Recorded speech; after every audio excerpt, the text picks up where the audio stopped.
नमस्कार प्रिय विद्यार्थियों, ऑनलाइन क्लासेस में आपका स्वागत है। जैसा कि पिछली वीडियो क्लास में हमने पढ़ा था कक्षा 10 सामाजिक का जो अध्याय नंबर 8 है जल संसाधन के बारे में। पीछे एक क्लास हमने ले ली है, ये आज की उसी लेसन की दूसरी क्लास होगी। तो पिछली क्लास में हमने पढ़ा था कि धरातल के पृथ्वी के जो धरातल है इसके ऊपर कितना प्रतिशत भाग पर जल है और कितना प्रतिशत भाग पर स्थल है। तो हमने पढ़ा था कि इसके लगभग यहाँ 71 यानी कि 71% भाग पर हमने पढ़ा था कि जल भाग है और शेष बचा हुआ 29% भाग पर हमने पढ़ा था स्थल भाग। ये जो पृथ्वी का धरातल है यानी कि 71% भाग है पृथ्वी का धरातल, वो जल से ढका हुआ और 29% है वो माना जाता है कि स्थल भाग है। ये घट रहा है, ये थोड़ा बढ़ रहा है, लेकिन आपको ये याद करना है आपकी पाठ्य पुस्तक के अनुसार। उसके बाद में अपने पिछले वीडियो क्लास में मैंने यहाँ तक पढ़ लिया था कि भारत में 2000 में कितने जल की आवश्यकता थी और 2025 तक कितने जल की आवश्यकता हो जाएगी। यदि ऐसे क्वेश्चन आपको अभी याद नहीं है तो पिछले वीडियो क्लास को आप ज़रूर देखें। और पिछली वीडियो क्लास में हमने पढ़ा था कि जल प्रबंधन किसे कहते हैं, जल प्रबंधन किसे कहते हैं, कैसे जल प्रबंधन किया जाता है। यदि आपको पता नहीं है तो पिछली वीडियो क्लास को आप ज़रूर देखें। तो इस वीडियो क्लास के अंदर अब हम पढ़ेंगे, आगे देखते हैं। आज हम पढ़ेंगे बहुउद्देशीय जल परियोजनाओं के बारे में। तो पहले तो हम ये देखते हैं कि बहुउद्देशीय जल परियोजना, हाँ यहाँ देखते हैं कक्षा 10 अपना विषय रहेगा सामाजिक। कक्षा 10 विषय रहेगा सामाजिक और आपका अध्याय है 8 नंबर जिसका नाम है जल संसाधन। जल संसाधन के बारे में हम पढ़ रहे हैं और ये जो जल संसाधन की एक वीडियो क्लास हम पहले भी ले चुके हैं। पिछली वीडियो क्लास से आगे आज हम पढ़ेंगे बहुउद्देशीय जल परियोजनाएं। बहुउद्देशीय जल परियोजनाएं, बहुउद्देशीय जल परियोजनाएं। तो यहाँ देखिए बहुउद्देशीय परियोजना होती क्या है। हाँ चलो अब देखते हैं बहुउद्देशीय जल परियोजनाएं या बहुउद्देशीय परियोजना क्या होती है, ये देखते हैं। यानी कि ऐसी कोई परियोजना जिसमें एक से अधिक उद्देश्यों की प्राप्ति होती है। जैसे काम तो एक किया है लेकिन उस काम के बदले या उस परियोजना के बदले या उस निर्माण के बदले हमें अनेक उद्देश्यों की प्राप्ति होती है। जैसे अनेक उद्देश्य प्राप्त हो जाते हैं तो उन्हें हम बहुउद्देशीय परियोजनाएं कहेंगे। 2 उदाहरण देता हूं मैं आपको बहुउद्देशीय परियोजनाओं के। एक उदाहरण तो है आपके जो नदी घाटियों पर यानी कि जो नदियां होती है उन पे हम बांध बनाते हैं, तो उन बांधों में बहुत सारे उद्देश्य पूर्ण होते हैं, तो वो एक बहुउद्देशीय परियोजना है। दूसरा उदाहरण हम देते हैं तेल शोधन शालाएं जो है, तेल शोधन जो शालाएं हैं तो वो भी एक बहुउद्देशीय परियोजना होती है, क्योंकि तेल शोधन के साथ साथ अनेक उद्देश्य प्राप्त होते हैं, उसके अंदर भी अनेक उद्देश्य प्राप्त होते हैं, तो उसको भी हमें बहुउद्देशीय परियोजना कहते हैं। चलो आज हम पढ़ेंगे बहुउद्देशीय जल परियोजना के बारे में। तो इतना आपको समझ में आ गया होगा कि बहुउद्देशीय परियोजना किसे कहते हैं। वे परियोजनाएं जिसके निर्माण से एक से अधिक उद्देश्यों की प्राप्ति हो बहुउद्देशीय परियोजना कहलाती है। तो यहाँ बहुउद्देशीय परियोजना कर लेते हैं एक बार। बहुउद्देशीय परियोजना किसे कहेंगे। वे परियोजनाएं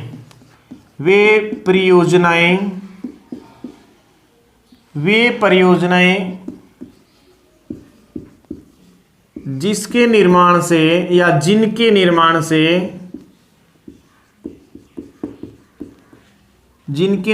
से एक से अधिक उद्देश्यों की प्राप्ति होती हो, एक से अधिक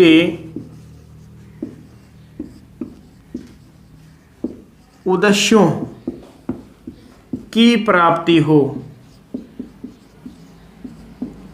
बहुउद्देशीय परियोजना कहलाती है। उदाहरण के लिए देख सकते हैं, उदाहरण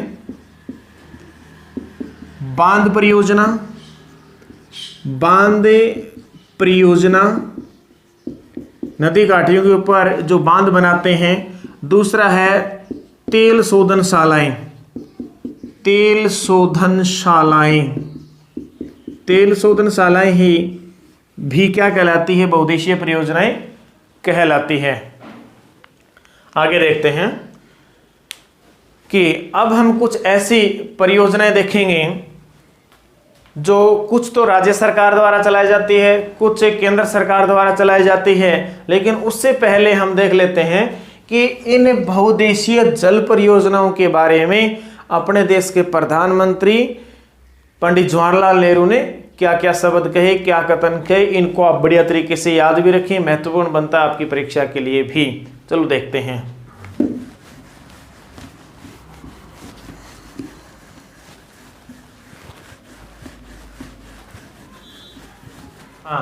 अब देखते हैं कि जो बहुउद्देशीय जल परियोजनाएं हैं, इन परियोजनाओं के बारे में भारत के प्रथम प्रधानमंत्री पंडित जवाहरलाल नेहरू ने क्या कहा। तो ये अपने बुक के अंदर दिया हुआ है, सिलेबस में दिया हुआ है, इसलिए बहुत ज़्यादा महत्वपूर्ण है। तो यहाँ देखते हैं हमें कि इन जल परियोजनाओं के बारे में जवाहरलाल नेहरू जो कि अपने भारत के प्रथम प्रधानमंत्री रहे, इन्होंने क्या कहा। इन्होंने 3 शब्द कहे, वो आप गौर से देख लें। हो सकता है आपसे इनमें से कोई एक पूछ लिया जाए। जो पहला ही है ये काफ़ी महत्वपूर्ण होगा। यानी कि इन बांध परियोजना को, इस बांध परियोजना को जवाहरलाल नेहरू ने कहा, पहला ही है कि आधुनिक भारत के मंदिर, आधुनिक भारत के मंदिर, आधुनिक भारत के मंदिर कहा किसको, इन बांध परियोजनाओं को आधुनिक भारत के मंदिर कहा। दूसरा, इन्होंने यानी कि जवाहरलाल नेहरू ने जब भाखड़ा बांध का उद्घाटन किया था, उस समय भाखड़ा बांध के बारे में बताया था चमत्कारी, चमत्कारी विराट वस्तु, चमत्कारी विराट वस्तु कहा किसको, भाखड़ा बांध को। और इसके बाद भारत के प्रगति के प्रतीक भी कहा इनको, प्रगति का प्रतीक भी बताया। इन बांधों को भारत की प्रगति का प्रतीक भी बताया। और शायद ये भी आपने कभी सुना होगा कि इसी पंडित जवाहरलाल नेहरू ने इन जो बांध है इनको भारत के तीर्थ स्थल भी कहा, इनको भारत के तीर्थ स्थल,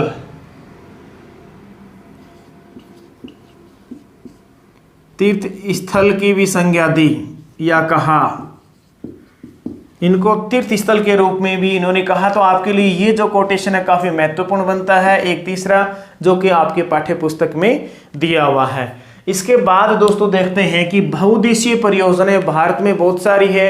अनेक नदी घाटियों के ऊपर भारत ने बांध परियोजनाएं बना रखी है, क्योंकि बाढ़ नियंत्रण के लिए जरूरी है कि उस नदियों के ऊपर बांध बनाया जाए, जैसे कि आगे बाढ़ न आए। जैसा उदाहरण के लिए यानी कि पश्चिम बंगाल के अंदर दामोदर नदी है, उस दामोदर नदी के ऊपर कुल 7-8 बांध बना रखे हैं, 7-8 बांध बना दिए हैं, जिससे क्या है कि उस नदी से जो बाढ़ आती थी अपने पश्चिम बंगाल में, अब वो बाढ़ है वो नहीं आती, यानी कि बहुत कम आती है अब। जो कि दामोदर नदी को पश्चिम बंगाल का शोक कहा जाता था, अब ये संज्ञा हटा दी गई है, यानी कि अब दामोदर नदी को पश्चिम बंगाल का शोक नहीं कहा जाता।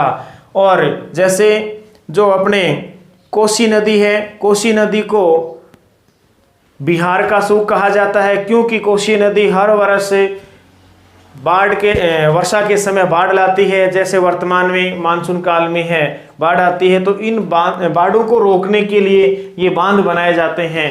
तो हमारे भारत के अंदर अनेक ऐसे बांध परियोजनाएं हैं जो आपके सिलेबस में उनको हमें अभी पढ़ रहे हैं। चलो देखते हैं।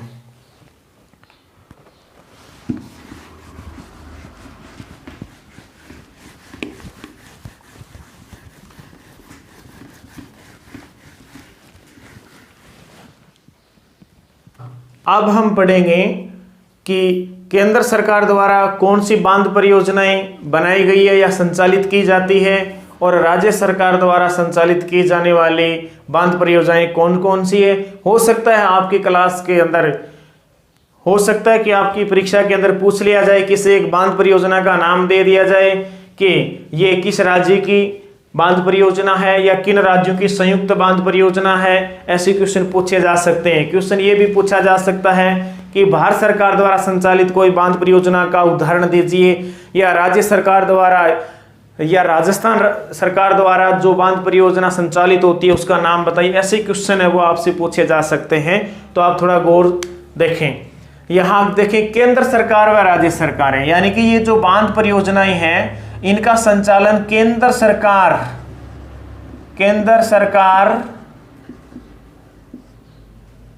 और राज्य सरकारों द्वारा किया जाता है। राज्य सरकारों द्वारा किया जाता है।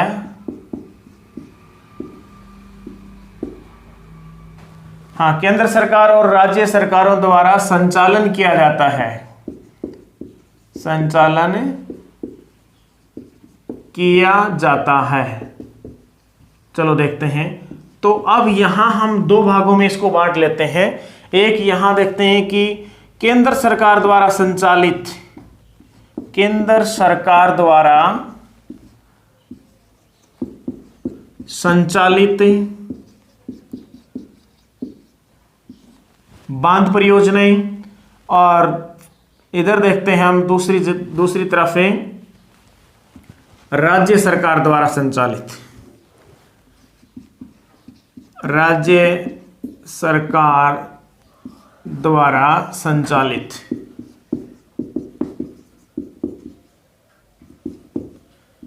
परियोजनाएं। कौन सी परियोजनाएं? बांध परियोजनाएं। चलो देखते हैं दोस्तों। यहां पहले हम देखेंगे केंद्र सरकार, यानी कि भारत के अंदर ऐसे कौन से बांध परियोजनाएं हैं जो केंद्र सरकार के नियंत्रण में है या केंद्र सरकार द्वारा चलाई जाती है। जैसे देख सकते हैं भाखड़ा नांगल बांध परियोजना। यहां दो चार उदाहरण लिख लेते हैं। भाखड़ा नांगल परियोजना, भाखड़ा नांगल बांध परियोजना केंद्र सरकार द्वारा संचालित होती है। ये भाखड़ा बांध अलग है, नागल बांध अलग है, लेकिन परियोजना एक है। जो भाखड़ा बांध है ये अपने वर्तमान में हिमाचल में है, और नागल जो बांध है वो वर्तमान में पंजाब में है। तो केंद्र सरकार द्वारा संचालित एक बड़ी बांध परियोजना है ये। आगे देखते हैं 2 नंबर पर रिहंद बांध परियोजना। रिहंद बांध परियोजना जो कि केंद्र सरकार द्वारा संचालित है। इसके बाद अगला उदाहरण देखें तो आपने उड़ीसा के अंदर नाम सुना होगा, जो सबसे बड़ा बांध बना हुआ है हीराकुंड बांध परियोजना। आगे पढ़ेंगे हीराकुंड बांध के बारे में। हीराकुंड बांध परियोजना जो कि केंद्र सरकार द्वारा संचालित है। आपके सामने 3 उदाहरण हो गए हैं, यानी कि भाखड़ा नांगल बांध, रिहंद बांध, हीराकुंड बांध। अब कोसी बांध, एक कोसी बांध है। चौथी जो बांध परियोजना है जो केंद्र सरकार द्वारा संचालित है उसको जानते हैं हमें, कोसी नदी पर बनी हुई है कोसी बांध परियोजना।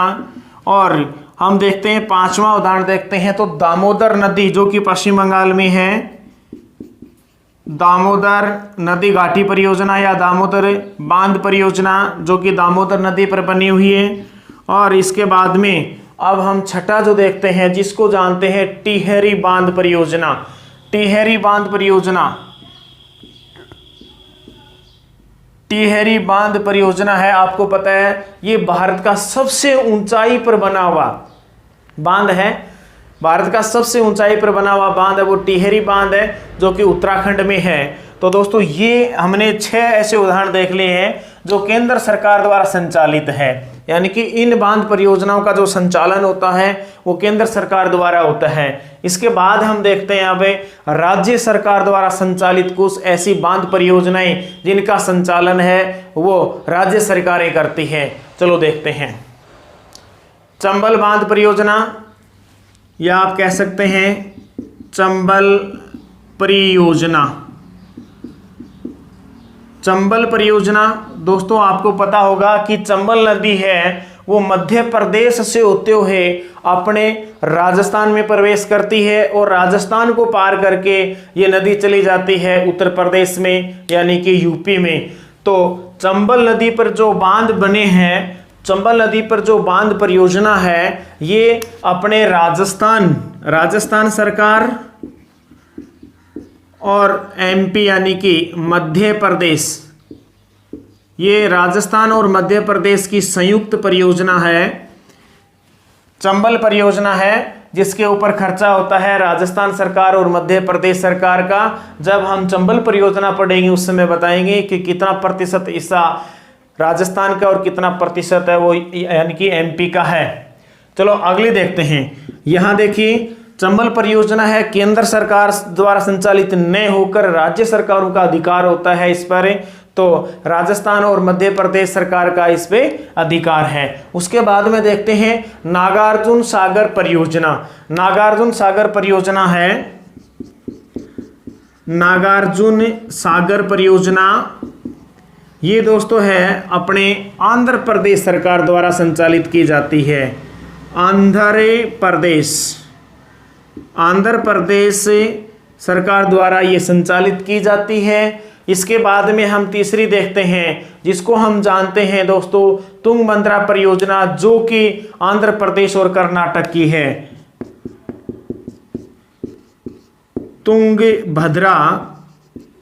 तुंगभद्रा परियोजना राज्य सरकार द्वारा संचालित है। ये आंध्र प्रदेश का पड़ोसी राज्य है कर्नाटक। आंध्र प्रदेश और कर्नाटक राज्यों द्वारा संचालित होती है अपनी तुंगभद्रा नदी पर बनी हुई तुंगभद्रा जो परियोजना है वो। इसके बाद में हम देखते हैं जो कि मुख्यतः गुजरात की है, सरदार सरोवर परियोजना। 4 नंबर देखते हैं सरदार सरोवर जो परियोजना है ये किन राज्यों की संयुक्त परियोजना है। आप देख सकते हैं सरदार सरोवर जो बांध परियोजना है इसको हम जानते हैं तो ये गुजरात, राजस्थान व मध्य प्रदेश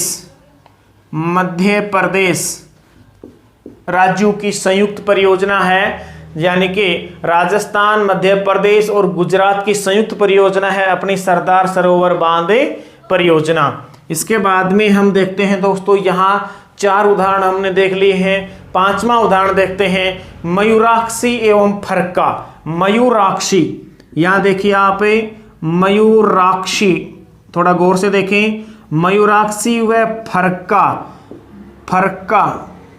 मयूराक्षी व फरक्का परियोजना ये 2 परियोजनाएं हैं वो एक ही राज्य की है और वो है दोस्तों यहाँ पश्चिमी बंगाल की। पश्चिम बंगाल द्वारा संचालित होती है ये परियोजना। मयूराक्षी और फरक्का 2 परियोजनाएं हैं और ये दोनों ही पश्चिम बंगाल के परियोजनाएं हैं, पश्चिम बंगाल सरकार द्वारा संचालित होने वाली परियोजनाएं हैं।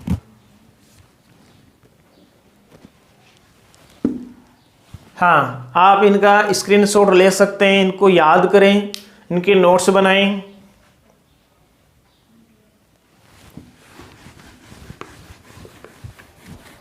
आगे देखते हैं राज्य सरकार द्वारा संचालित 5 परियोजनाएं हमने देख ली। अब 6ठी परियोजना देखते हैं दोस्तों। यहाँ 5 परियोजनाओं के बाद में हम 6ठी परियोजना देखते हैं कि माही परियोजना, माही नदी पर बनी हुई है।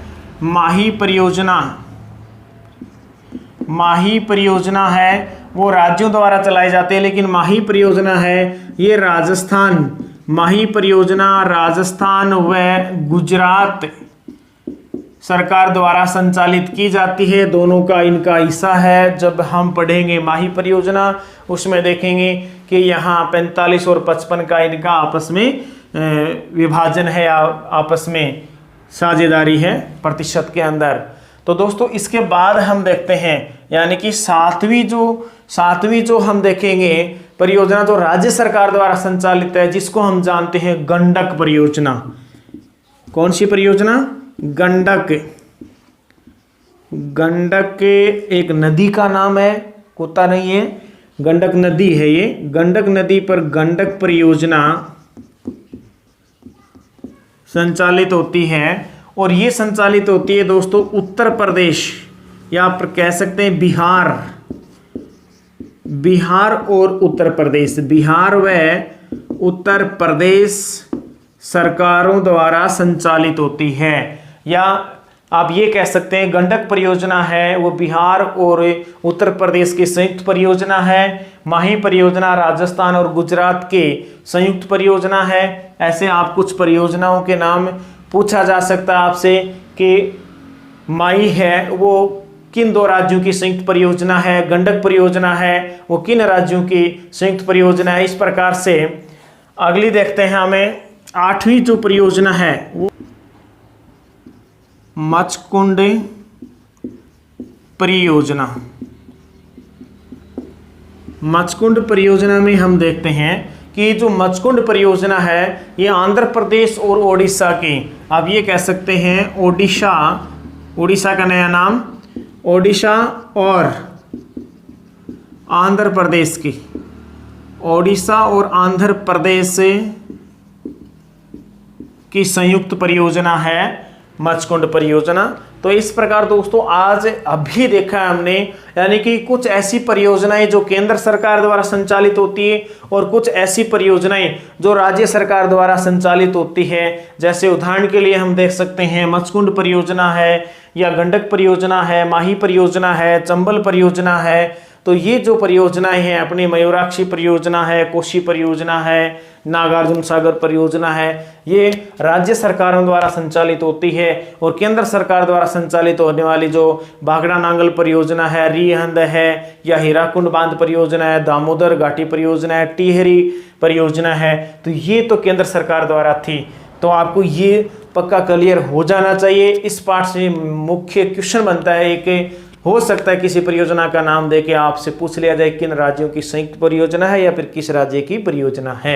चलो अब आगे देखते हैं इन बांध परियोजनाओं के बारे में विस्तार से देखते हैं, एक एक को पढ़ते हैं। तो सबसे पहले हम देखेंगे भाखड़ा नांगल बांध परियोजना को। हाँ, अब पढ़ेंगे हम भाखड़ा नांगल बांध परियोजना के बारे में, यानी कि भाखड़ा नांगल बांध परियोजना के बारे में थोड़ा सा मैं आपको बता देता हूँ विस्तार से, फिर उसको हम बोर्ड पे भी समझेंगे कि भाखड़ा नांगल बांध परियोजना में दो बांध बने हैं। एक तो भाखड़ा बांध बना है और एक नांगल बांध बना हुआ है। जब ये बांध बने थे उस समय ये पंजाब राज्य में थे, लेकिन आज ये दोनों बांध है दो राज्यों के अंदर है।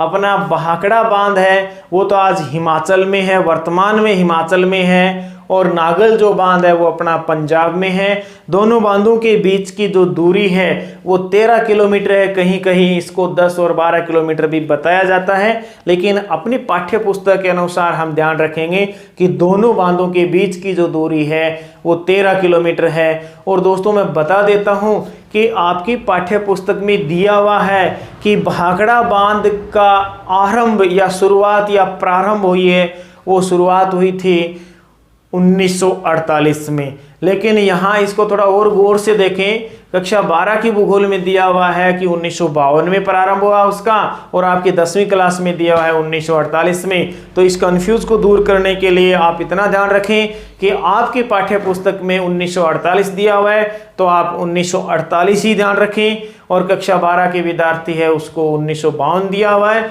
तो 1952 रखें, क्योंकि कॉपी है वो आपके पाठ्यक्रम में दिए हुए जो तथ्य होते हैं उनके अनुसार चेक होती है।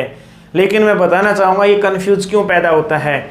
यहाँ देखते हैं कि जब इस बांध परियोजना का निर्माण हुआ था उस समय समझौता हुआ था 1948 में कि हम एक बांध बनाएंगे, लेकिन उसकी वास्तविक विधिवत रूप से जो शुरुआत हुई थी वो 1952 में हुई थी और ये बनकर तैयार हो गया था 1963 के अंदर। और 1963 के अंदर ही भारतीय प्रथम प्रधानमंत्री पंडित जवाहरलाल नेहरू ने इसका उद्घाटन किया था। और उद्घाटन करते समय कौन से कोटेशन बताए थे, बोले थे, मैंने आपको पहले बता चुका हूँ। जैसे आधुनिक भारत का मंदिर कहा, या फिर चमत्कारी विराट वस्तु कहा, या फिर भारत के प्रगति के प्रवेश द्वार या प्रगति के प्रतीक के रूप में भी इसको बताया। तो भाखड़ा नांगल बांध परियोजना है, ये सतलज नदी पे बनी हुई है। अब थोड़ा सा देख लेते हैं यहाँ बोर्ड के ऊपर। आप सभी बच्चों को पता होना चाहिए कि भारत का कौन सा राज्य कहाँ है और कौन सी नदी कहाँ बहती है, किन राज्यों से बहती है। ये आप अपनी जो एटलस की बुक है उस एटलस में से तैयार कर लें। चलो देखते हैं। अब मैं यहाँ एक छोटा सा भारत का मानचित्र बनाने की कोशिश कर रहा हूँ, जिसके माध्यम से मैं आपको समझाने वाला। यहाँ देखिए आप, ये कोशिश कर रहा हूँ कि भारत का मानचित्र बने।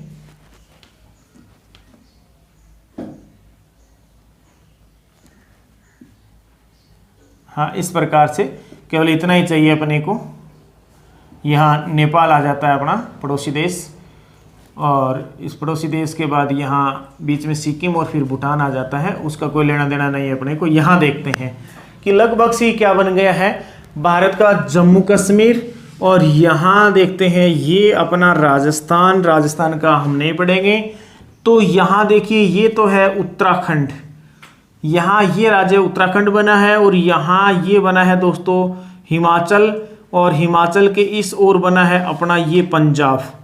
तो ये हिमाचल और ये पंजाब, ऐसे मान लेते हैं कि ये है आपका HP हिमाचल और ये है आपका पंजाब। ये दो राज्य देखेंगे हम। देखिए यहाँ पाकिस्तान लगता है, इधर चीन लगता है, लेकिन चीन के अंदर ये जो क्षेत्र है यहाँ, ये कहलाता है दोस्तों तिब्बत क्षेत्र। तिब्बत क्षेत्र कहलाता है। आजकल इस पे चाइना का अधिकार है, चीन का कब्जा है। तो तिब्बत के अंदर, यहाँ तिब्बत क्षेत्र के अंदर एक झील है जिसको हम जानते हैं मानसरोवर झील। कौन सी झील? मानसरोवर झील के पास से एक नदी निकलती है और वो हिमाचल में प्रवेश करके अपने पंजाब में होती हुई यहाँ पाकिस्तान में जाती है, और इधर से आने वाली यहाँ से एक नदी निकलकर ऐसे जाती है अपने कश्मीर से होती हुई यहाँ पाकिस्तान में आती है ऐसे। तो और जैसे कुछ नदियाँ निकलती है जम्मू कश्मीर से, जैसे झेलम है, जैसे चिनाब है, और जैसे रावी है, कुछ ऐसी नदियाँ निकल के आती है, और उन नदियों के अंदर आके ही अपनी मिल जाती है सतलज, और फिर ये मिल जाती है यहाँ सिंधु नदी में। ये इधर से बड़ी नदी है, वो कौन सी नदी आई है? सिंधु नदी है, जो कि यहाँ से निकल के आई है तिब्बत क्षेत्र से ही, जम्मू कश्मीर से होकर इधर आ गई है। और इसमें ये झेलम है, चिनाब है, रावी है और सतलुज है, ये नदियाँ मिलती है आके। इसलिए इसको हम क्या बोलते हैं? पंचनद पंजाब। पंचनद पंजाब के नाम से जाना जाता है। तो दोस्तों ध्यान रखना, ये पंजाब अपने भारत में भी है और पंजाब पाकिस्तान में है। पंजाब का अर्थ होता है पंचनद पंजाब, यानी कि 5 नदियां बहने वाला क्षेत्र। तो ये सिंधु, झेलम, चेनाब, रावी और सतलुज 5 नदियां बहती इस क्षेत्र में पंजाब कहा जाता है। तो ये जो सतलुज नदी यहाँ से बह के हिमाचल प्रदेश और पंजाब में बहकर ये आगे जाके इस नदी सिंधु नदी में मिल जाती है, और सिंधु नदी पाकिस्तान से होकर, पाकिस्तान के कराची से होकर ये कहाँ गिर जाती है? अरब सागर में गिर जाती है। ये आप थोड़ा ध्यान रखें, लेकिन हमें बांध परियोजना पढ़ना है। तो दोस्तों यहाँ देखिए, ये जो हिमाचल प्रदेश है, एक बांध यहाँ हिमाचल प्रदेश में बनाया गया है भाखड़ा बांध, और एक बांध आगे फिर नागल में बनाया गया है पंजाब में। तो यहाँ थोड़ा सा गौर से देखना होगा आपको कि जो मैंने भाखड़ा बांध बनाया है, भाखड़ा, ये जो भाखड़ा बांध है ये कहाँ बनाया है? वर्तमान की बात कर रहा हूँ कि वर्तमान में हिमाचल प्रदेश में है। लेकिन इनका निर्माण हुआ 1948 में शुरू हुआ, 1952 में शुरू हुआ, जो भी है। उस समय तो अपना हिमाचल राज्य ही नहीं बना था, यहाँ केवल एक ही राज्य था जो कि पंजाब कहलाता था। क्योंकि मेरे हिसाब से हिमाचल प्रदेश का जो गठन हुआ 1971 में हुआ है, और यहाँ हरियाणा है, हरियाणा का 1966 में हुआ है। ये योजना बन चुकी थी अपने 1948 से शुरू हो गई थी। तो उस समय न तो न हरियाणा था न हिमाचल था, इसलिए पंजाब ही था पूरा का पूरा। उस समय कहा जाता है कि तत्कालीन समय में ये पंजाब में ही बना था। आपसे ये पूछे कि इसका निर्माण किस राज्य में शुरू हुआ था, तो वो शुरू तो हुआ था पंजाब में, बाद में इसको काट के हिमाचल प्रदेश बनाया गया है। तो तत्कालीन समय में, यानी कि जिस समय बना था उस समय में कहाँ बना था? पंजाब में। वर्तमान में कहाँ है भाखड़ा बांध? वर्तमान में दोस्तों ये है हिमाचल में। हिमाचल का एक जिला बताया बिलासपुर, उसमें जो अपनी बुक में दिया हुआ है हिमाचल के बिलासपुर में, हिमाचल के बिलासपुर में है। और ये बांध है, ये बांध किस नदी पे? फिर गौर से देखें, ये अपने सतलुज नदी पे है। आप इसको सतलज या सतलुज बोल सकते हैं। ये सतलुज नदी पे बना हुआ है, हिमाचल में बना हुआ है, भाखड़ा नामक बांध है। दोस्तों इस बांध के पीछे जो बड़ी कृत्रिम झील का निर्माण किया गया है, यानी कि जो पानी इकट्ठा होता है इस बांध के पीछे, बांध क्या होता है? यानी कि एक ये नदी बह रही है, इस तरफ पानी इसका बह रहा है, बर्बाद हो रहा है, इसके सामने हम कोई बंधा लगा देते हैं, कंक्रीट, सीमेंट, पत्थर, सरिया, लोहा, जो भी, और इस पानी को यहाँ पीछे रोक लेते हैं और यहाँ गेट रखते हैं, जब आवश्यकता पड़ती है तो पानी को छोड़ भी सकते हैं। तो ये जो बांध परियोजना होती है यहाँ, तो बांध तो केवल ये कहलाया, लेकिन इसके पीछे जो पानी भरा जाएगा, जो जल भराव होगा, उसको हम झील के नाम से जानते हैं। किसके नाम से जानते हैं? झील या सागर के नाम से जानते हैं। तो यहाँ जो भाखड़ा बांध बना है, इस भाखड़ा बांध के पीछे जो झील बनी है, जिसको जानते हैं गोविंद सागर झील, गोविंद सागर झील के नाम से जानते हैं। और ये भारत की सबसे बड़ी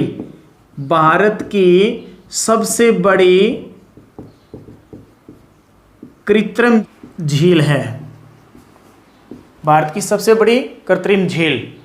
भाखड़ा बांध से आगे 13 किलोमीटर दूर, यानी कि 13 किलोमीटर की दूरी पर फिर से एक बांध बनाया है, जिसको जानते हैं नागल बांध के नाम से। दोस्तों नागल बांध का निर्माण करने का उद्देश्य था कि भाखड़ा बांध का जो अतिरिक्त जल होता है उसको संग्रहण करना या इकट्ठा करना ही इसका एक उद्देश्य था। तो यहाँ फिर नागल बांध बनाया गया, जो वर्तमान में पंजाब में है और 13 किलोमीटर दूर है।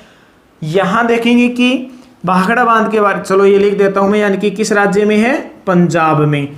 चलो अब भाखड़ा बांध के बारे में थोड़ा सा देखते हैं।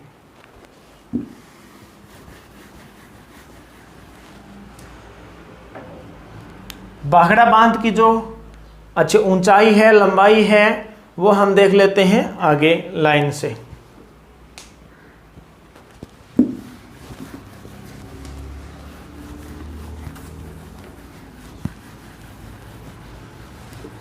कौन सा? भाखड़ा बांध। भाखड़ा बांध के बारे में देखते हैं। यहां हमने देखा कि ये नदी कौन सी है? ये नदी है, कौन सी नदी पे बना हुआ है? ये सतलुज नदी पे बना हुआ है। यहाँ एक बांध बना हुआ है, एक यहाँ पंजाब में बना हुआ है। तो पंजाब में बना हुआ है उसका नाम तो है नागल, और हिमाचल में बना है उसका भाखड़ा। बीच में जो सागर बना है उसका गोविंद सागर बांध, जो भारत की सबसे बड़ी कृत्रिम झील का कही जाती है। इसके बाद भाखड़ा के बांध के बारे में पढ़ते हैं, थोड़ा सा देखते हैं कि भाखड़ा बांध का निर्माण कब प्रारंभ हुआ। पहले तो ये देखें किस नदी पर हुआ। नदी पर, किस नदी पर हुआ? तो ये सतलुज या सतलज नदी पर हुआ। सतलज नदी पर कब प्रारंभ हुआ या आरंभ? इसकी शुरुआत हुई 1948 में, 1948 में। और पूर्ण निर्माण कब हुआ इसका? तो 1963 में। और 1963 में ही पंडित जवाहरलाल नेहरू ने इसका उद्घाटन किया था। भाखड़ा बांध की ऊंचाई 226 मीटर, जबकि इसकी लंबाई, भाखड़ा बांध की जो लंबाई है वो है 518 मीटर। तो भाखड़ा बांध की ऊंचाई आपसे पूछी जा सकती है, लंबाई पूछी जा सकती है, लेकिन एक बात ध्यान रखें कि जो भाखड़ा बांध है ये सबसे ऊंचा गुरुत्वीय बांध माना जाता है। गुरुत्वीय बांध, सबसे ऊंचा गुरुत्वीय बांध, सीधा खड़ा, दीवार सीधी खड़ी है, इसकी सबसे ऊंचा गुरुत्वीय बांध है कौन सा? अपना भाखड़ा। लेकिन इसके बारे में थोड़ा सा ध्यान रखना आप पे, यानी कि भारत का सबसे ऊंचा बांध नहीं है ये। सबसे ऊंचाई पर बना बांध तो टिहरी बांध है जो कि उत्तराखंड में है। ये जो बांध की जो दीवार होती है उस दीवार, सीधा खड़ा दीवार की जो ऊंचाई है वो सबसे अधिक है, किसकी है? अपने भाखड़ा बांध की है। चलो इसके बाद हम देखते हैं कि नागल बांध। नागल बांध कहाँ है? पंजाब में है। और नागल बांध में क्या किया जाता है? विद्युत निर्माण किया जाता है। जल विद्युत गृह बनाए गए हैं भाखड़ा नागल बांध पर, और कुछ नहरें निकाली गई है भाखड़ा नागल बांध से ही। जैसे जो बांध बनाए गए हैं उन बांधों में देखते हैं कि भाखड़ा नांगल जो बांध है, नहीं सॉरी, भाखड़ा नहीं, नांगल जो बांध है उस नागल बांध पर कोटला, गंगवाल और रूपनगर, ये 3 विद्युत गृह बनाए गए हैं। आप थोड़ा सा इनको देख लें, ये तीनों ही क्या है? विद्युत गृह, जल विद्युत गृह, जल विद्युत गृह है। ये नागल बांध पर बने हैं, ये न कि भाखड़ा पर। इस बांध से निकाली गई जो नहरें हैं वो है भाखड़ा नहर,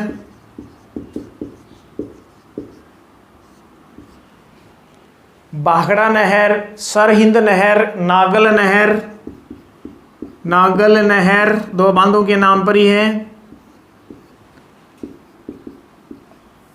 सरहिंद नहर, बिस्त दोआब। दोआब का मतलब होता है 2 नदियों के बीच का क्षेत्र।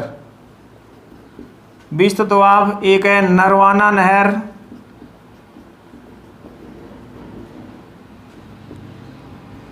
तो इनको फिर गौर से देखें। भाखड़ा नहर, नागल नहर, सरहिंद नहर, बिस्त दोआब नहर और नरवाना नहर, ये इनसे बांधें निकाली जाती हैं। और नागल बांध पर ये क्या बने हैं? विद्युत गृह बने हैं। जैसे कोटला विद्युत गृह, गंगवाल और रूपनगर, ये कुछ विद्युत गृह बने हुए हैं इस बांध परियोजना पर। तो दोस्तों ये थी अपने आज की मुख्य भाखड़ा नांगल बांध परियोजना। इसका उद्देश्य क्या था ये और देख लेते हैं। देखिए यहाँ से गंगा नदी निकलकर उत्तराखंड से इस प्रकार इधर जाती है, तो ये गंगा नदी है। तो देखिए ये सतलुज नदी है, ये गंगा नदी है। तो ये इनका जो बीच का जो क्षेत्र है इसको दोआब कहेंगे।